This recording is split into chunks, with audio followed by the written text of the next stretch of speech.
got a great smile. He's got to work on his body a little bit. What the heck? I meant that was me. They have to do that. But what I like too, and it's so important, Angela, you'll know this, and you represent county executive and a prosecutor. You've got to have a good team, and this is a great team. And it wasn't easy to come into this state of Maryland, but here we are, and now it's about bringing people together and winning, and we're going to do that. All of us are going to make a difference. It might not be cool and calm and confident because of the weather, but when you look at Wes, he's got all those attributes, and he will be a fantastic governor. And we need somebody who has the energy that he has to pull us all together. Maryland Democrats have spoken, and you have too. And I tell you, you were loud and clear. And we must all rally around Wes and do whatever we can to bring him home. And I know we will. The momentum is with us, and we're going to keep it. Wes will hit the ground running, and I know he will provide steady and smart leadership. And he'll be focusing on the basics of good government, public safety, education, and infrastructure. I like that Wes has drawn up a platform based on these basics that will lead to great schools, safe streets, and quality jobs. He has ideas for tackling the challenges of our lifetime, like climate change. And I like that he values transparency, accountability, and yes, bipartisanship. To get it done, he will be the governor for all. And the more we can bring people together to get things done, whether it's all the issues I just talked about, we have to make sure it's about Maryland, and we will. Now, most importantly, he's not some QAnon whack job. I want to say that again. I want to say that again to make sure you get it in your mind. Most importantly, he's not some QAnon whack job, as Governor Hogan described his general election opponent. Pretty good for us. What do you think? Thank you, Governor, for that. When I asked Wes why he was running for governor, he told me he just wants to help people. And I hope everyone in politics, I hope that's their first priority. Different philosophies, different ways to look at things, but hopefully you're there to help people. Unfortunately, we don't always have that, but we do, and our team's going to move forward with that theme. Now, Wes, I was proud to endorse you. I was proud to cast my vote for you, as I'm sure everyone in this room was. And I look forward to partnering with you in the next 4 years. Let's say, Wes Moore for governor. Now, usually when they tell you you have to introduce the next person, I walk away and I forget. But not today. Okay. Angela, come on up here. She makes me look good. And I want to endorse her. I think she was a major player in the race. She delivered, really, Prince George's County.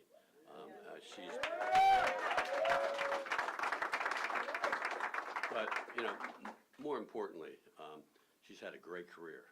I was a prosecutor for about 10 years, so I always like former prosecutors who are fair and that want justice, and that's what's so important. So, Angela, the podium is yours. Thank you. Okay. Oh, and by the way, I was a Baltimore County executive, so I knew we haven't really talked a lot, but I'm looking forward to having conversations, and thank God you're a Wes Moore person. And that I am. Good afternoon, everyone. I am so thrilled to be here this afternoon. As you have heard, I am Angela also Brooks, but more importantly, I am the county executive of the incredible people of Prince George's County, Maryland, who today, hereafter, and forevermore, I think should be referred to as the game changers. So proud of that. And I am delighted to be here today with Maryland's next governor and Maryland's next lieutenant governor, Wes Moore and Aruna Miller. The message of this campaign was a simple message: leave no one behind. And I have to tell you, it has been such a great honor for me to have had the opportunity over all of these days and months to work alongside Wes and Aruna and watch the authenticity, to see the passion, to see the commitment, to see the integrity come out, and to see the true care and concern that they have, not only for Prince Georgians, but for all Marylanders. When they say leave no one behind, I believe them. I know that they see us. It is very difficult to represent people you don't know or understand, and they know us and they understand us. And so it really has been a tremendous opportunity for me to work alongside the two of them. I know that they are going to make tremendous leaders for our state, and I'm so pleased that Prince Georgians saw it the same way when they came through last week with a resounding close to 50% of the vote for Wes Moore and Aruna Miller. Now, we know that Wes Moore connects well with people. If you watch him, it is just magical how he draws people to him. But I have to tell you as well that there has been around, in case you've seen it swirling, a quiet storm. And her name is Aruna Miller. And from the time that she first arrived in the United States at 7 years old, Aruna wanted to build things that work for her community. She's a civil engineer. She worked to make Maryland easier to navigate. And as an infrastructure expert, she worked to make our state more equitable. And as a legislator, she was there as a steadfast leader for District 15. Leaders like Wes Moore build amazing teams. And I have to tell you that, boy, he picked a super bad woman as a key part of his effort to leave no one behind. And so it is with great pleasure that I have the opportunity to introduce to you a fantastic partner for all Prince Georgians and all Marylanders. Please welcome our next Lieutenant Governor, Aruna Miller.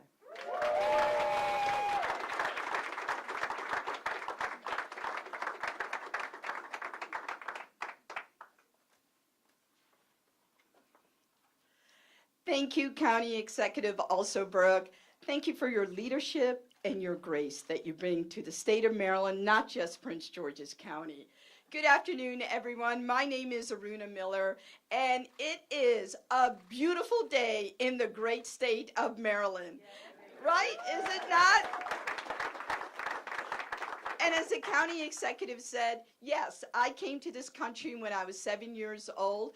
And you know what? I have never stopped being amazed by this great nation. And I can't wait to get to work and give back to this nation that's given me and so many other immigrants in this country so much. And today I can tell you that this primary has been a spectacular journey. A journey of listening to voters who shared their dreams, their aspirations, and hopes for the state of Maryland, and how we can together build a better Maryland.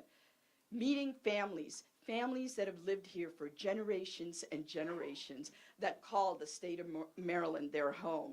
Understanding business leaders, and most importantly, getting to know you, Maryland. From Western Maryland to the Eastern Shore, from the Charm City to gorgeous Prince George's as well. And we are not alone in this effort.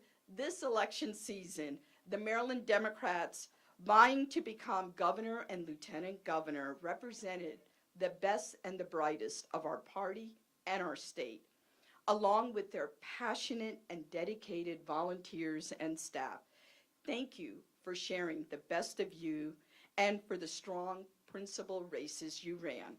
I can say with conviction that every candidate in this race represented the highest standards for governing and stood ready to fight for our democracy, our families, and for our futures. Today, I am so humbled and honored that Maryland voters have chosen Wes Moore and me to be the Democratic nominees for governor and lieutenant governor of Maryland.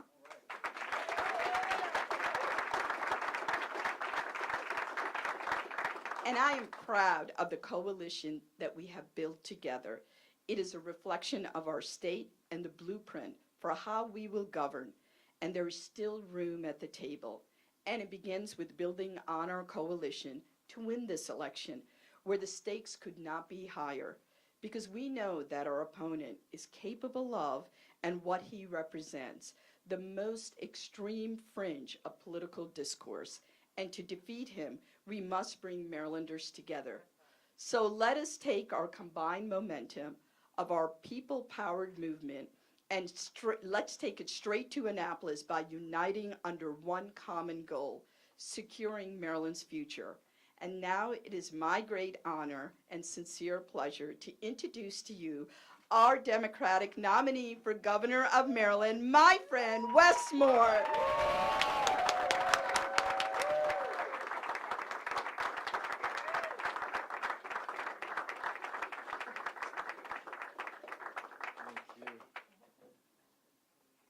Good afternoon. No, I'm sorry, correction. Great afternoon. Great afternoon. It is wonderful seeing everybody. It is wonderful to stand here with both Aruna and David. And not only are these two people who are dear, dear friends, I cannot wait until Aruna Miller is the next Lieutenant Governor for the state of Maryland. It has been an honor to go on this journey with you. It's going to be an honor to continue on this journey with you. Bless you both, and thank you for everything. And you know, want to also thank you, Congressman Ruppersberger. Thank you for being here and for your leadership, and also to County Executive Angela Brooks, who from so early and so fiercely continue to say, "We got this," and you did. And you did. And we are incredibly grateful, incredibly thankful. You know, I'd be remiss if also, you know, I want to very briefly also acknowledge our Speaker of the House, Adrian Jones, our leader, for your leadership. Also, the chair of our party, Yvette Lewis. God bless you, and thank you for your leadership you continue to bring to us. Thank you. And also, these three wonderful Marylanders that are standing next to me. I always say, this one is my heart, this one is my soul, this one is my everything. And this has been an amazing year plus, and you all have been champs. And we are so grateful and thankful to you for everything you are. So thank you. Thank you. And I am very excited and very proud to report, with a deep sense of humility and also a deep sense of pride, that I am now the Democratic nominee to become Maryland's next governor.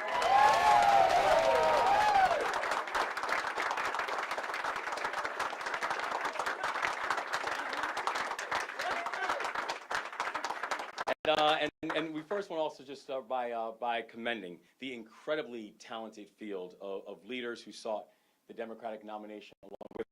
I had a chance to speak with a few earlier today, Secretary Perez,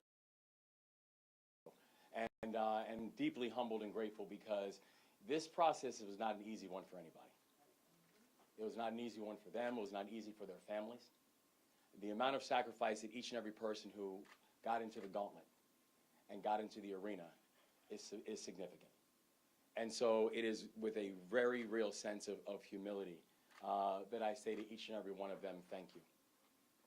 Thank you for not just getting into the arena, which is not simple, but also thank you for being good Democrats in this process, because we're going to need you. We're going to need you now, we're going to need you into November, and we're going to need you beyond. And so to each and every one of them, thank you so much.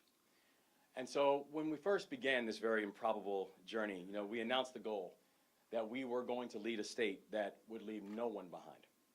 And in order to get there, we would have to run the most organized, the most energetic, and the most effective grassroots campaign that this state has ever seen. Grassroots campaign that this state has ever seen. And so it's only appropriate that we are here in our Baltimore field office. All right, in our field office, because that's where this campaign was won, in the field, on the ground, door to door, block by block, neighborhood by neighborhood. And you all see all the maps and all the markings all over the wall. That's how elections are won. And so I also want to just briefly thank the leader of this city, our mayor, Brandon Scott.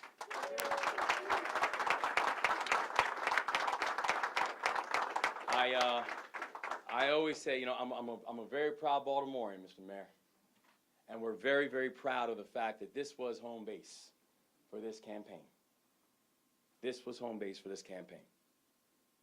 We won it in the field. But we didn't just compete in one region of the state. Right? We didn't just compete in one area. We weren't just going to one demographic. We won because we competed in all regions of the state.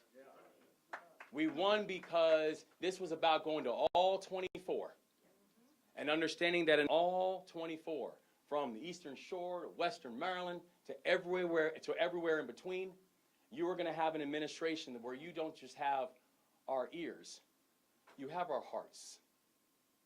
And we plan on leading with a very clear understanding that every single Marylander is not just going to have a vote, but they're going to have a voice. And they're going to have a voice in the way we do our work. But now as we march to November, we know that we're marching with the very same mindset. We are going everywhere. We will cede no part of this state to anybody because we do not have to.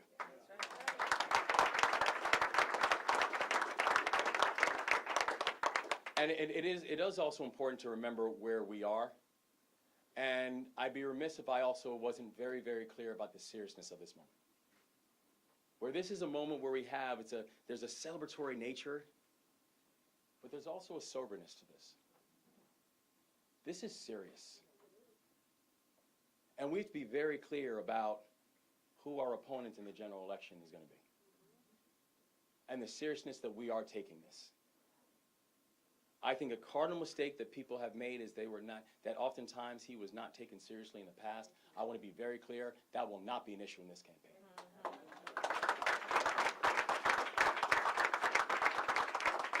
Because we know what's at stake in Marylanders, the choice is very clear. Very clear in November.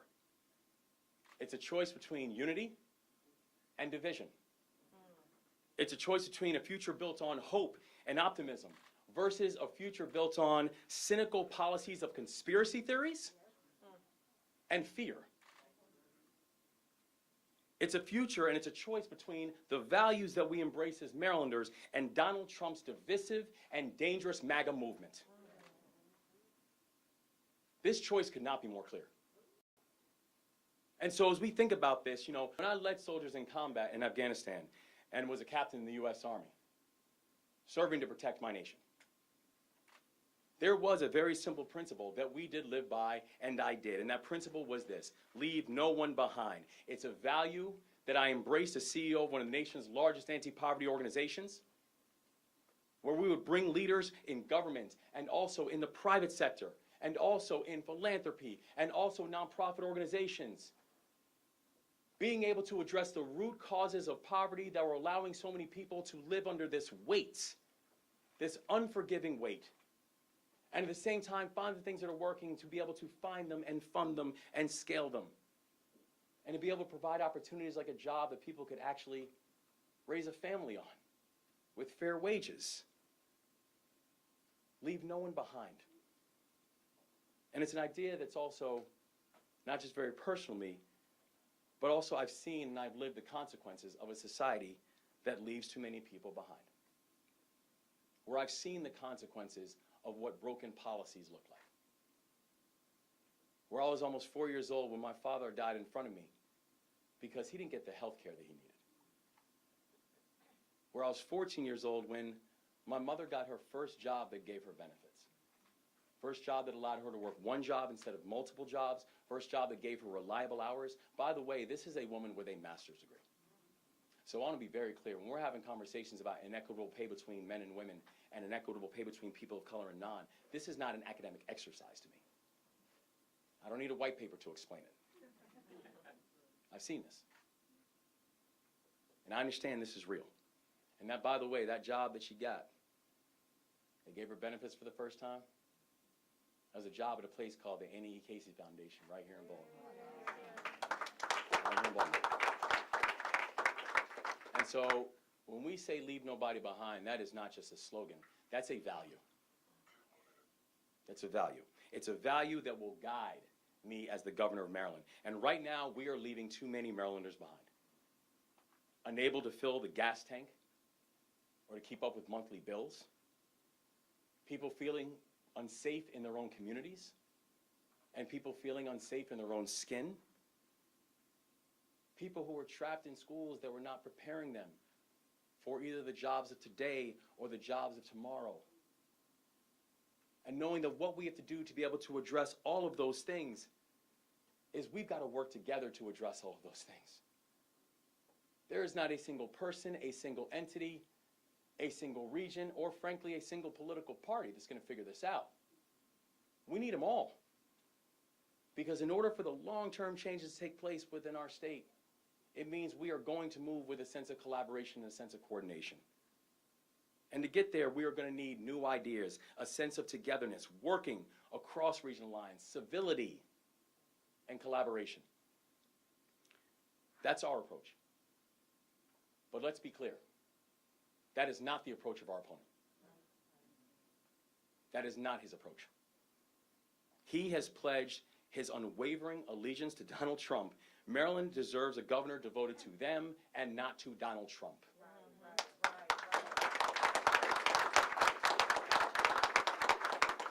Let's be clear, this is a person who has personally organized buses of insurrectionists to the U.S. Capitol on January 6th. Let's be clear, this is a person who has spread Trump's lies about the 2020 election and who still to this day thinks that Donald Trump is the president. A person who fought to have it overturned. A person who traffics conspiracy theories. A person who tried to impeach the current governor, Governor Larry Hogan.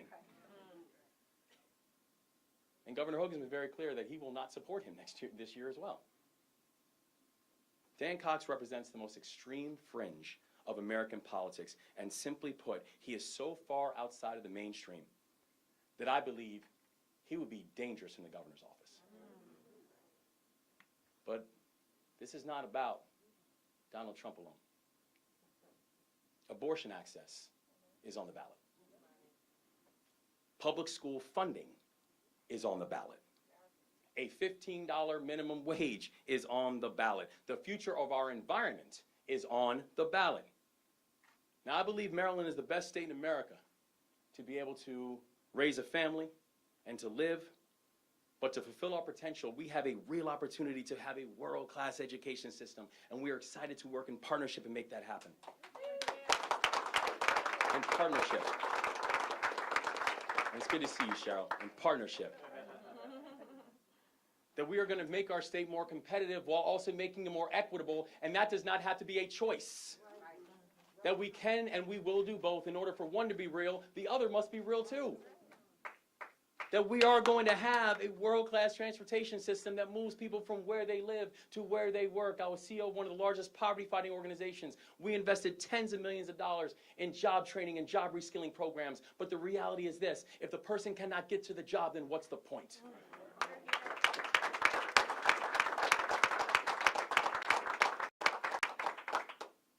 We have to ensure that we are protecting basic fundamental rights and that every single Marylander has a chance to succeed.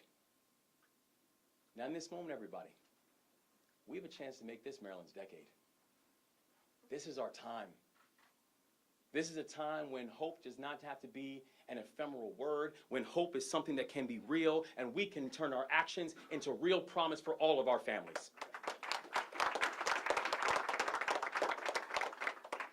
That we have a chance to make this the place that people want to come and grow and retire. That this is the place where innovation grows, that we are going to lever our anchor institutions, that we are going to leverage all of our assets, which includes our most important asset, which is our people. That we are going to make this a place that people want to come to, that people want to stay, that our entrepreneurs are going to grow, our small businesses are going to thrive, and trust me, for anybody who's living in other states, we're going to get you to Maryland. Because this is going to be where it's at. And we can do that in November, in partnership and in unity. This is our time. And so from the bottom of all of our hearts, we want to say thank you. Thank you for not just the votes, but for the votes of confidence. Thank you for the partnership. Thank you for your belief. We've got a long road ahead to November, and it's a road we are taking very, very seriously. But I tell you what, togetherness and in partnership, we're going to get this done. And it is about to be Maryland's decade. So thank you all so much for everything you continue to do, and we are going to make this happen.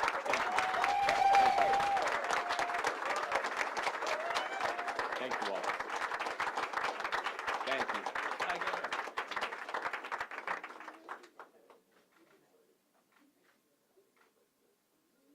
Sorry. My son just reminded me that I did not say I'd be happy to take your questions. So I'd be happy to take your questions. Thank you. I want to ask your son, who's your favorite baseball team?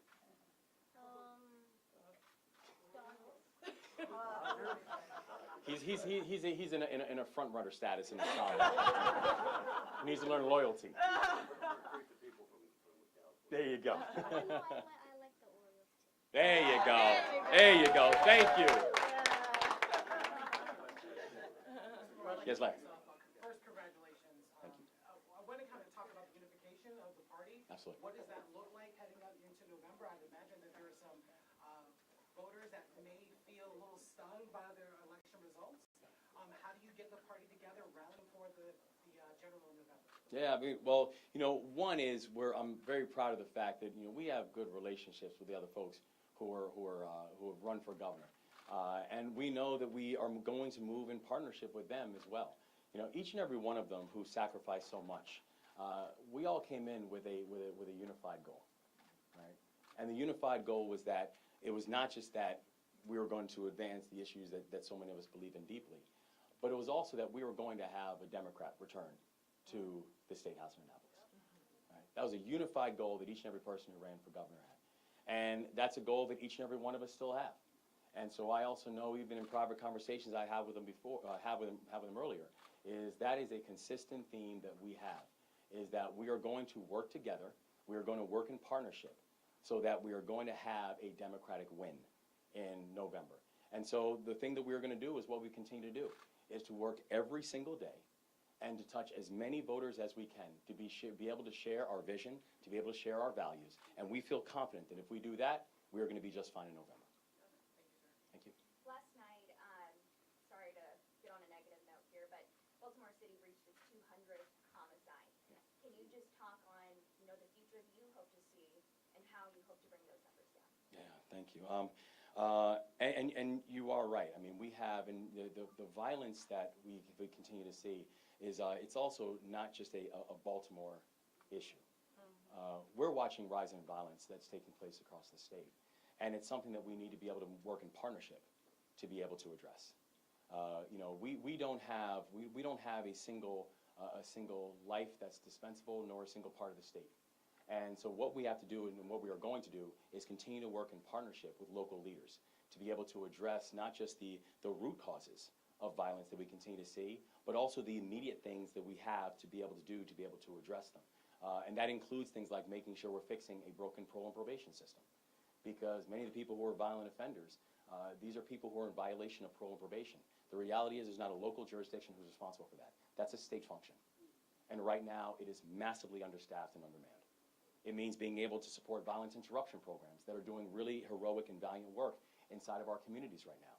And, we believe deeply that people who are closest to the challenge are the ones who are closest to the solutions.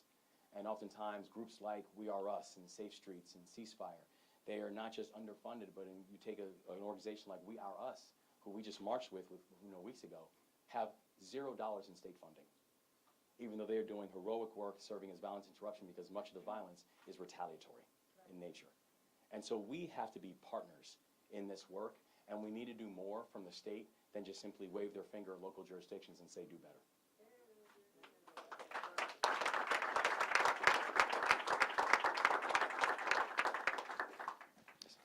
How will you bring independent, more moderate voters together as well as Democrats? You touched on the Democrat hesitancy for people who maybe don't want full Democratic control from the top side. Yeah, thank you.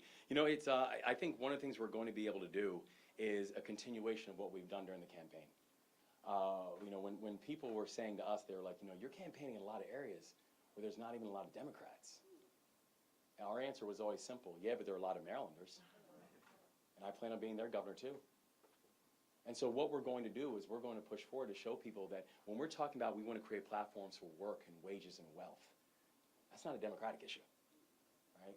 When we say that we want to ensure that people can feel safe in their own communities and safe in their own homes and safe in their own skin, that's not a democratic issue.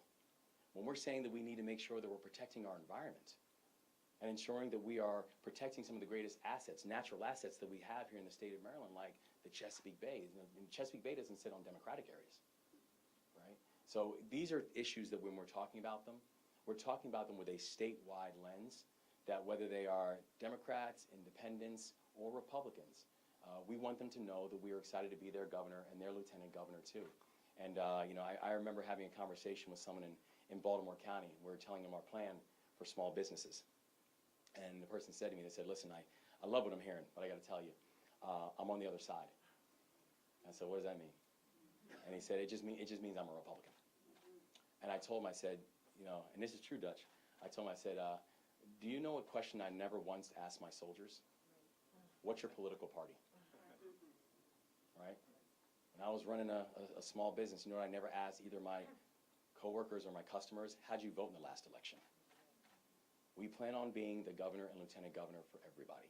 And so we plan on going everywhere to ask them for their support. And I believe deeply that when we share our vision and our values, they will find a closer sense of alignment with the direction we want to take the state than where Dan Cox wants to take the state.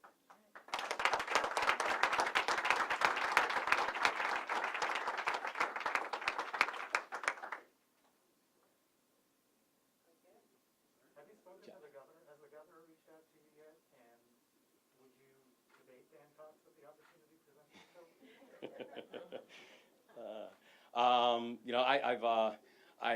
Any private conversations I want to keep private.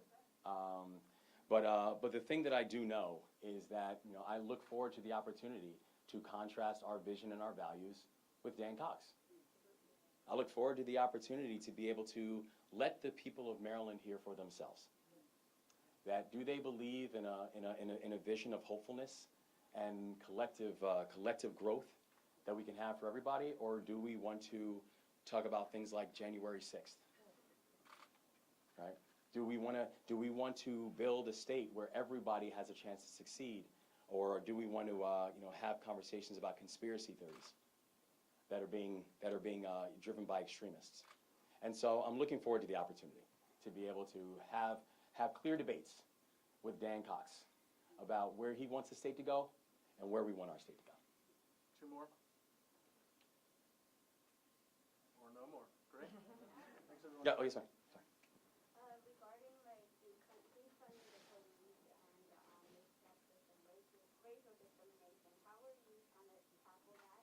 And my other question is, you plan on like student loans? How are you? What's your thoughts? Yeah, thank you. So one, I believe we need to have a police force that moves with appropriate intensity and absolute integrity. Right, and again, I don't believe that is a binary choice. I think that we need to make sure that our local police departments that they have the supports that they need in order to ensure that all communities feel safe and not just some. And I believe as they move and maneuver inside of communities, that they move with that measure of appropriate intensity and absolute integrity and true measures of accountability.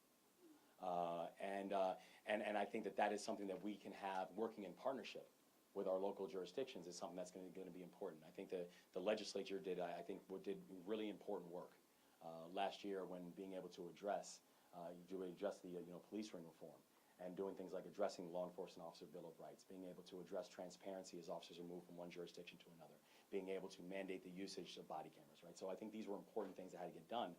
I also, though, think that we need to partner in the second floor in Annapolis to be able to ensure that it's not just being done, but also that these elements are being funded, right?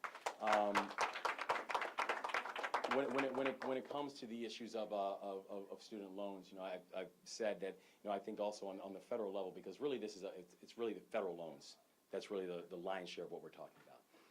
That I think it is important for us to be able to lead and to be able to address the issues of the massive amounts of debt that are sitting on people, and specifically what we're seeing in communities of color, and how that is having a significant impact on the ability to be able to gain wealth. Right? I also, though, think that we have to address the pipeline of debt that people are falling into in the first place, right? And that's addressing things like why college and higher education becomes so expensive. That means addressing things like, like for example, we've said that we are going to be the first state in this country to be able to have a service year option for every single high school graduate. There's 3 reasons for that. One, it's because it will help to address this issue of divisiveness that we have. I'm a big believer that people who serve together generally stay together. And in this time of political divisiveness and vitriol, I believe deeply in a service that will help to save us. I also think because experiential learning is important, it's important to give young people experiential learning experiences and for them to learn more about the things they want to do and to create better pipelines. I also, though, believe, and the third tenet is, this will help to address the college affordability crisis. And so I think we have to deal with both the reality of people who are sitting with debt now and also deal with the pipeline challenges and why so many people are gaining this mountain of debt before they're even starting a professional career in the first place. All right, well, that's it. One last question. Of course. Okay. In November, when you become governor of Maryland, how do you feel that represent our ancestors in terms of you will be only the 3rd black African American to be elected as governor in the United States?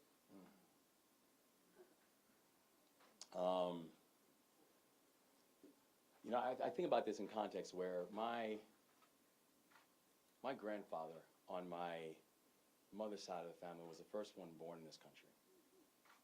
And his father was a minister, and he was a vocal minister. And it was actually the Ku Klux Klan that ran them out. And in the middle of the night, my great-grandfather picked up his family and left, and they didn't just leave town. They left this country. And they went to Jamaica. And much of my family said that they would never return to the United States, and many of them did not, except for my grandfather, because in all of his humility, he said, "This country needs me." And he came back, and he didn't just come back, he attended an HBCU, and he became the first black minister in the history of the Dutch Reformed Church. And I think about this giant to me, who was about 5'6", had a deep Jamaican accent his entire life, and was maybe the most patriotic American I've ever met. And so it's not lost on me at all, the history-making element of not just myself or of Aruna. Right? So I want to be clear that this is not just about the governor, it's also the lieutenant governor who's going to make history. Who's going to make history. But I also, and it is not lost on me that the ancestors are looking down. And they're thinking about this moment and watching with a measurement of pride. I also, though, know that we're not in this, and we didn't get in this race to make history. We got in this race to make child poverty history. Right? We got in this race to make economic inequality history. We got in this race to make educational disparities history. Right? That's why we got in this race. And so it's we understand, and we're very humbled by the fact that we can see higher because we're standing on the shoulders of giants. It's also not lost on us that for our children and grandchildren and great-grandchildren, the history-making factor is not the most important thing to them. How we are making society better for them is what's most important, and that's what we're focusing on. We're